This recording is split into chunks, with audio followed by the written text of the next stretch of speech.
Good morning and welcome to News at 10 on Rajya Sabha TV. I'm Aishwarya Kapoor. Well, Pathankot terror attack remains our top focus.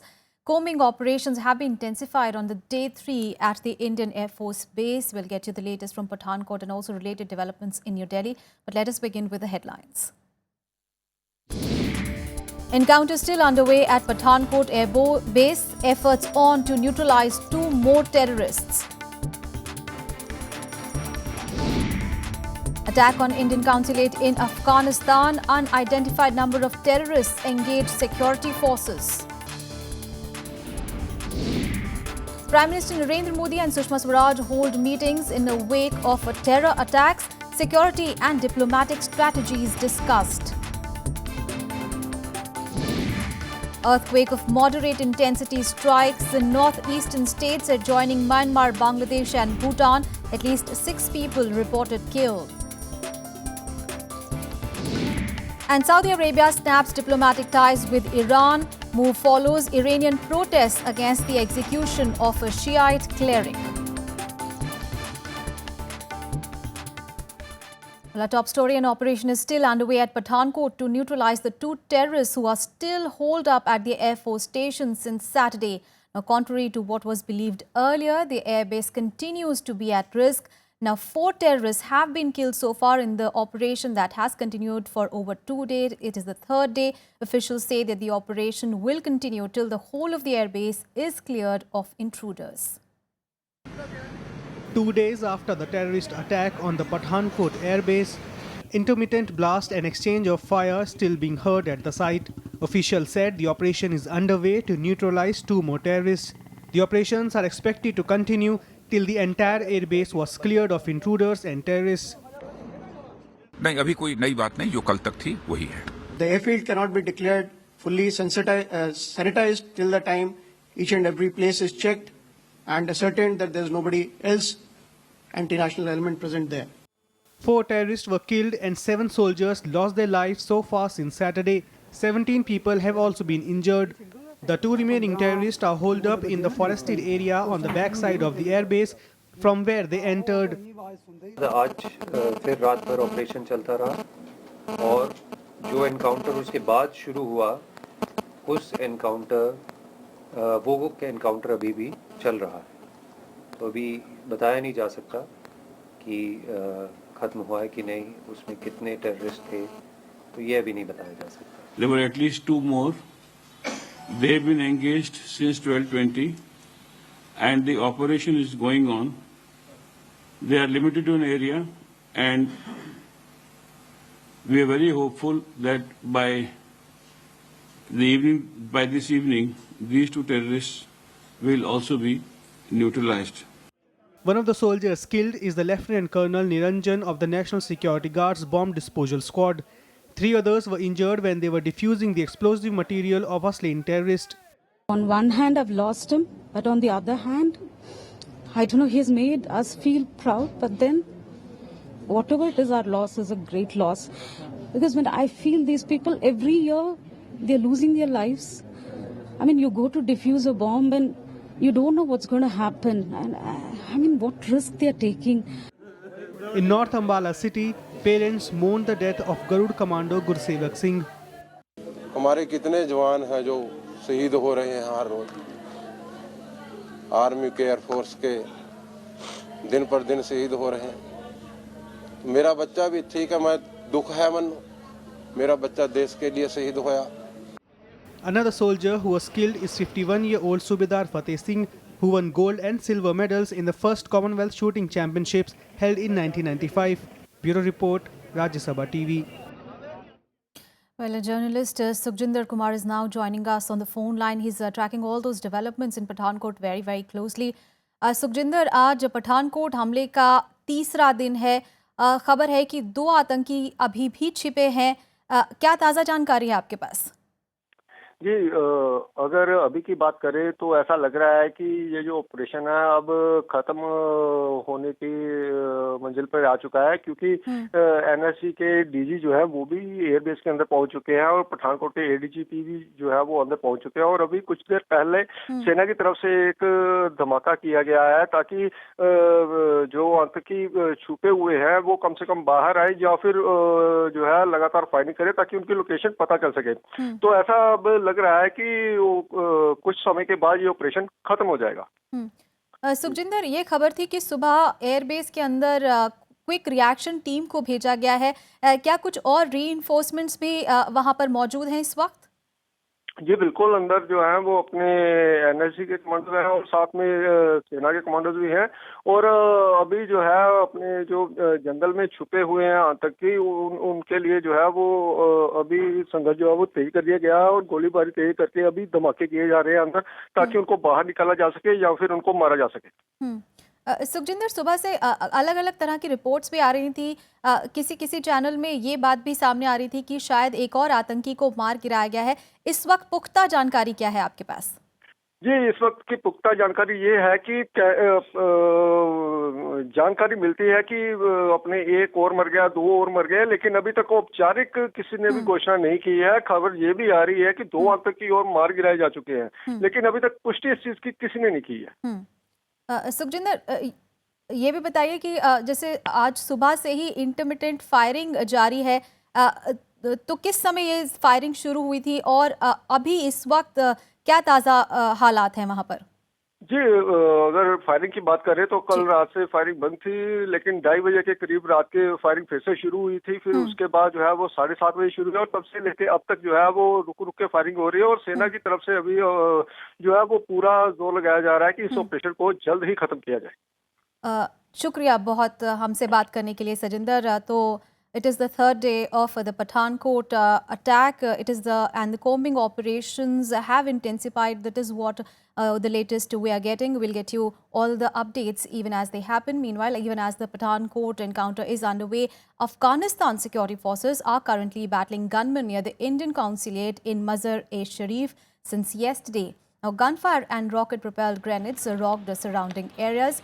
2 loud explosions were heard last night as the gunmen launched an attack from a house across the street from the consulate.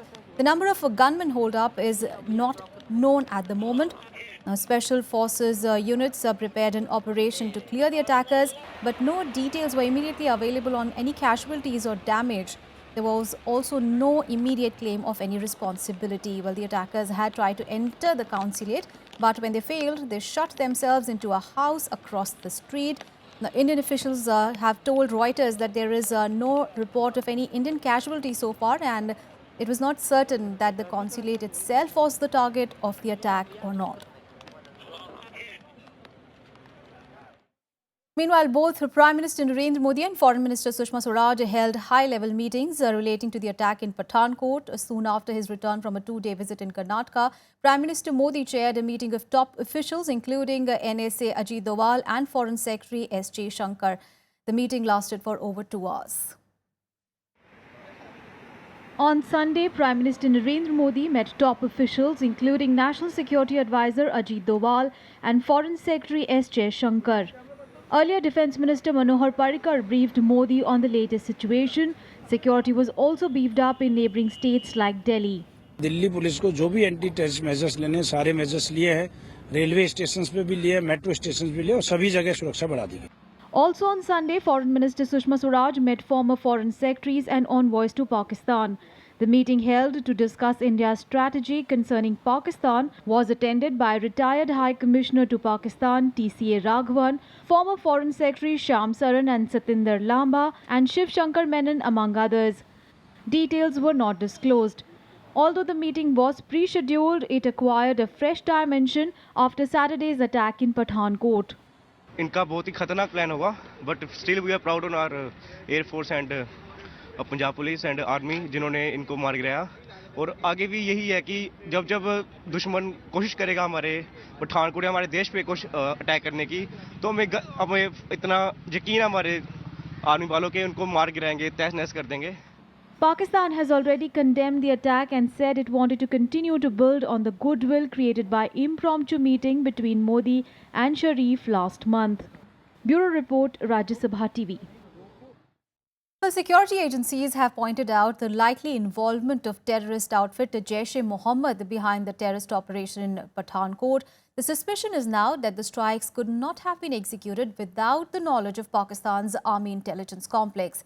And this has in turn led to questions being asked by the opposition parties about the government's policy on Pakistan.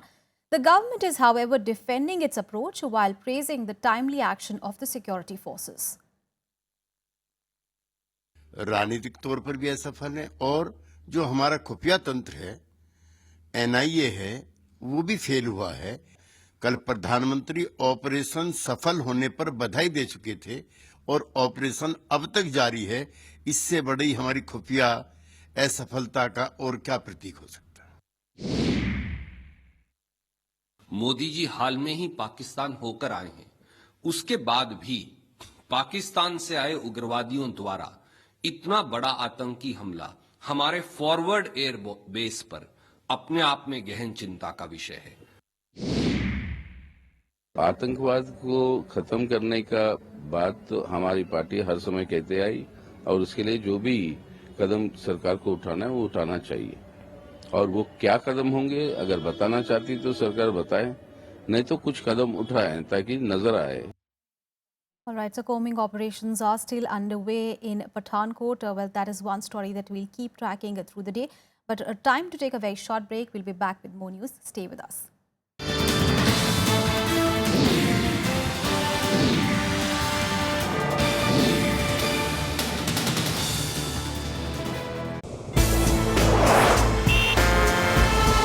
Tales that inspire, stories of social change.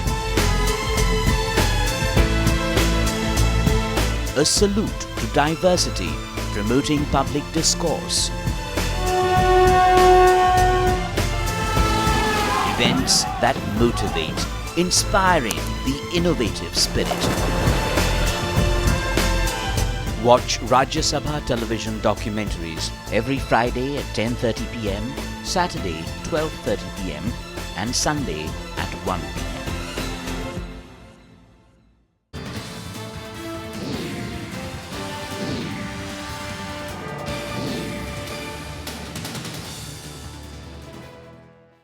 Welcome back. News coming in from the northeast, where fresh aftershocks of 3.6 magnitude were felt a short while ago in Manipur. Now, power supply has been disrupted in the state. Now, this was after at least 6 people were reported killed and over 50 people injured after a 6.7 magnitude earthquake rocked eastern and northeastern India this morning. Well, the quake occurred at 4:35 a.m. at a depth of 17 kilometers below the ground. The epicenter was located in Tamenglong district of Manipur. Tremors were also felt in neighboring Assam. The tremor was felt in the northeast and eastern part of the country. The early morning tremor was also strongly felt in other countries, including Myanmar and in Bangladesh, where at least 24 people were injured in the capital, Dhaka.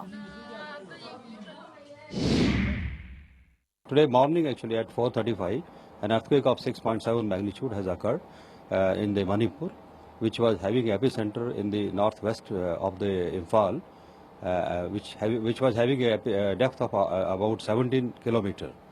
And the intensity due to this earthquake will cause the moderate damage in the Manipur, some parts of Manipur, Assam, border area of the Manipur and Assam, and even Tripura and Nagaland. सभी chief minister से मैं contact कर रहा हूं, पूरी स्थिति का मैं जायजा ले रहा हूं और वैसे कोई चिंता की बात नहीं है जो अभी तक जानकारी प्राप्त हुई है।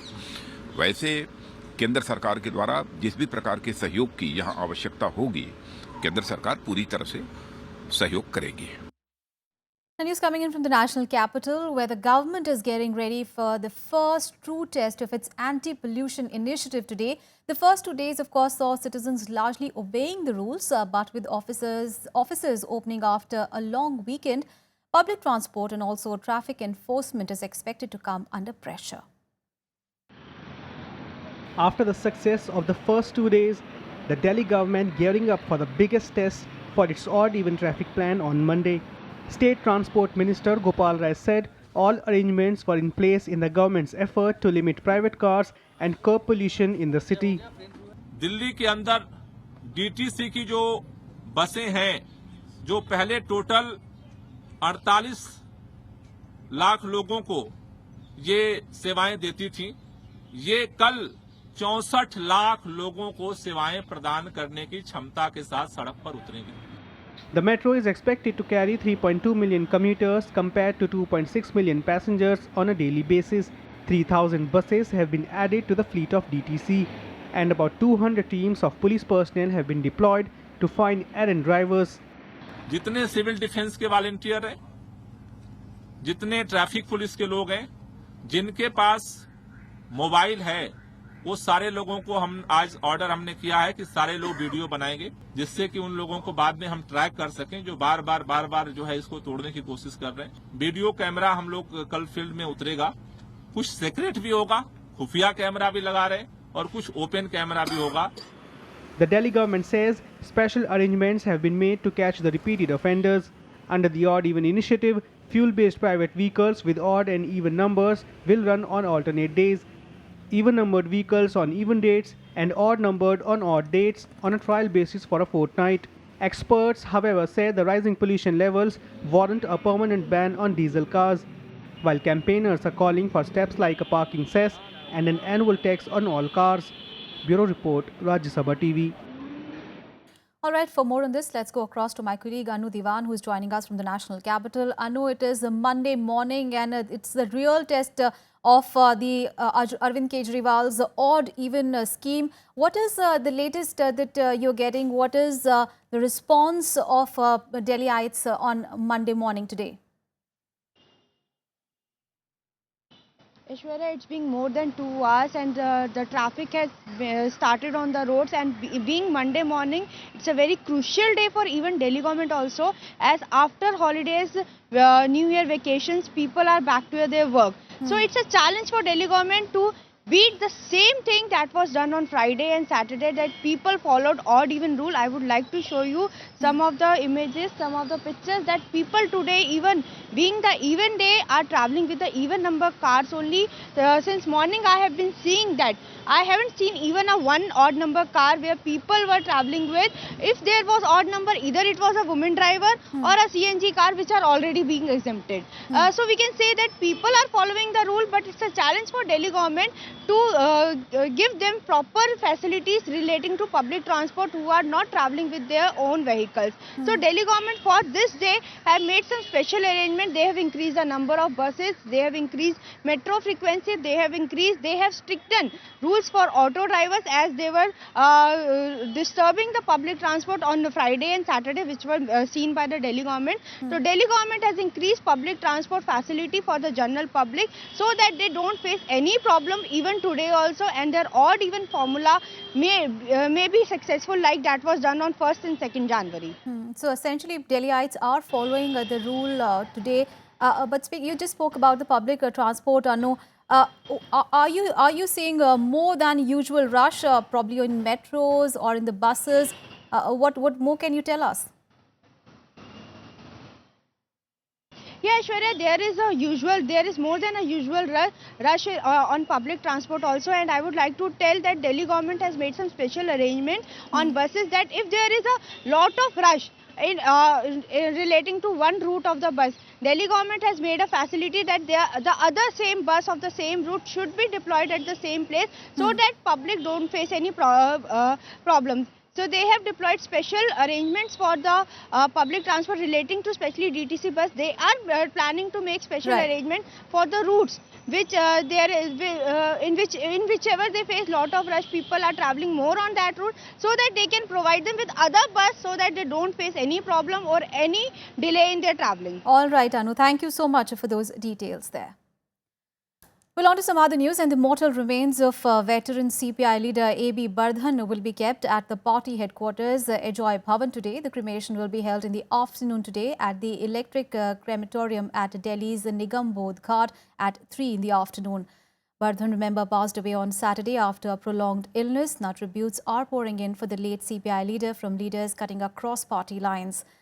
Ardhendu Bhushan Burdhan steered CPI during the coalition era in 1990s. He was the General Secretary and then the President of All India Trade Union Congress, the oldest trade union in India. He became the Deputy General Secretary of CPI and then succeeded Indrajit Gupta as General Secretary of the party in 1996.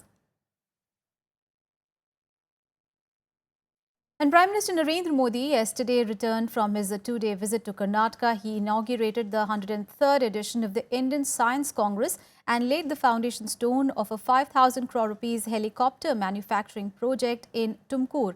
Also on his agenda was the inauguration of the 21st International Conference on Frontiers in Yoga Research at Jigani in Bangalore.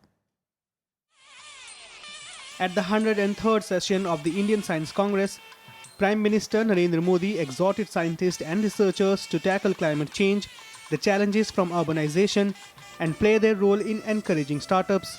He promised the scientists and researchers that the pursuit of science will be made easier and more resources will be made available for research.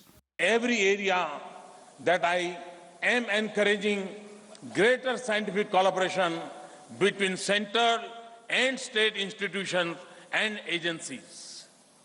We will also try to increase the level of resources for science and deploy them in accordance with our strategic priorities. Building on his penchant for slogans, the Prime Minister gave a new mantra comprising of 5 E's to the scientists for inquiry and engineering. First E, economy. Second, environment. Third E, energy. When our prosperity relies less on energy and the energy we use keeps our sky blue and our earth green. Fourth, empathy. And fifth, equity. A significant aspect of the Prime Minister's speech was on the importance of oceans and the urgent need to turn towards clean and renewable energy. Ocean is critical to India's future too. That is why, in the past year, we have increased our focus on ocean or blue economy. We will raise the level of our scientific efforts in marine science. Later, the Prime Minister travelled to Tumkur to lay the foundation stone of a helicopter manufacturing unit. There, he stressed on the need to focus on indigenous defence production. अगर विश्व के अंदर भारत को अपनी सुरक्षा के क्षेत्र में आत्मनिर्भर बनना है तो भारत ने अपनी आवश्यकता के अनुसार अपनी सुरक्षा के लिए अपने शस्त्रास्त्र खुद बनाने पड़ेंगे. The 5,000 crore rupee Greenfield helicopter project is a joint venture of the Hindustan Aeronautics Limited and Russia's Rostec State Corporation. It aims to manufacture at least 200 Kamov 226T light helicopters to replace the aging fleet of Cheetah and Chetak under the Make in India initiative. Bureau Report, Rajya Sabha TV. Well, another short break here, but up next we'll get you all the international news and sports news. Keep watching Rajya Sabha TV.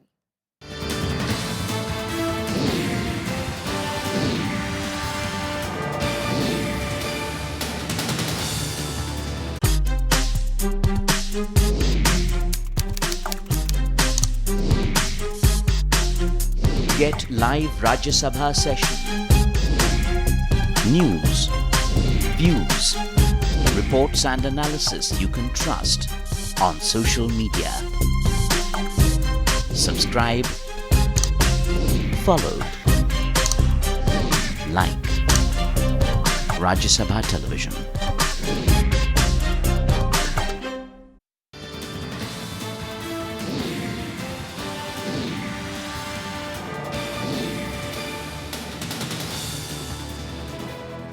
On to our top international focus, and that is Saudi Arabia is severing ties with Iran. It has recalled its diplomats from Tehran. Now, both these countries have long been at odds, but Saudi Arabia's execution of cleric Nimr al-Nimr on Saturday kicked off a new round of sparring between them. Now, analysts say it could mark a dangerous shift in an already volatile region. An execution that first fueled sectarian protests and violence in the Middle East, now sparking a serious diplomatic rift. Saudi Arabia has broken off diplomatic ties with Iran after protesters stormed its embassy in Tehran, setting the building on fire. The demonstrations were a protest against the killing of prominent Shia Muslim cleric Sheikh Nimr al-Nimr. He was among 47 people who were executed on Saturday in Saudi Arabia after being convicted of terror-related offences. Al-Nimr was involved in anti-government protests that erupted in Saudi Arabia in the wake of the Arab Spring up to his arrest in 2012. Saudi Arabia is now recalling its diplomats from Tehran.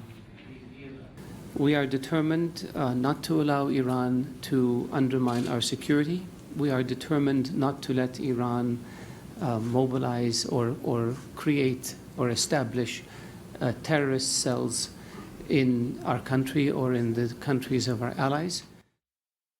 Earlier, Iran summoned Saudi ambassador to condemn al-Nimr's execution, with Saudi Arabia objecting to Iran's condemnation.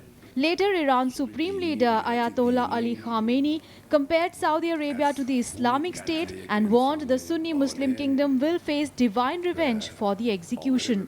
دارای تعصب دینی، غیرت دینی، این رو انسان به قتل برسانه، شهید کنه این رو، این خب واقعاً جنایت.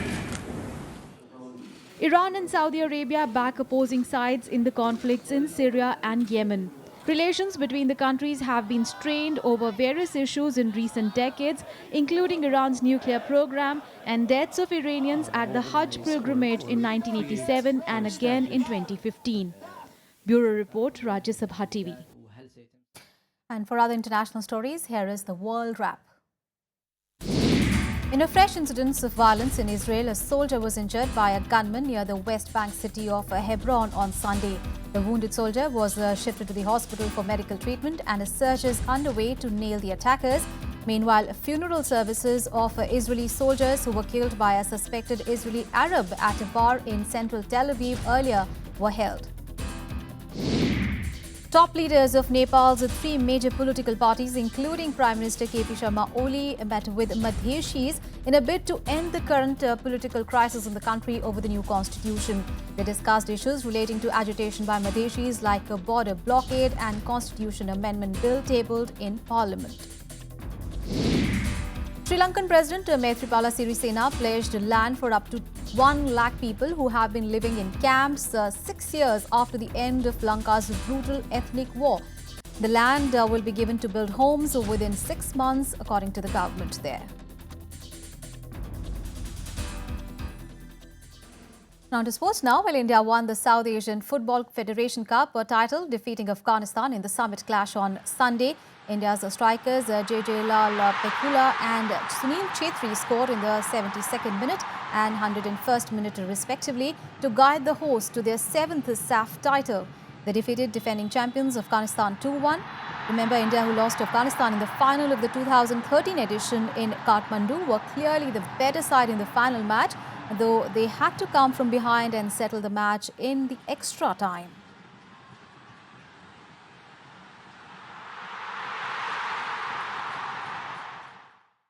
And more sporting action now in Sports Beat. England all-rounder Ben Stokes hit the second fastest double century in Test history in a blistering assault on the South African bowlers on day 2 of the second Test at Newlands on Saturday. Stokes slammed 258 and shared a 399-run partnership with Johnny Bearslow for the highest stand for the 6th wicket in Test. He scored 130 runs before lunch, a Test record. Left-handed Stokes thrashed 34s and 11 sixes in 197-ball innings. Rafael Nadal beat Milos Raonic 7-6, 6-3 to win the Mubadala World Tennis Championship in Abu Dhabi. It was the third time that Nadal won the exhibition tournament in the UAE. The Spaniard, ranked 5th in the world, beat compatriot David Ferrer in the semi-finals. Chelsea beat Crystal Palace 3-0 in the Premier League to continue its resurgence under caretaker manager Gus Hiddink on Sunday. An early match-ending injury to Eden Hazard did not stop Chelsea romping to victory at a rain-soaked Selhurst Park, with the Oscar putting the champions ahead in the 29th minute before William with a long-range effort and Diego Costa scoring in the second half. That's all in this edition of news, but news and updates continue on your channel. Keep watching Rajya Sabha TV.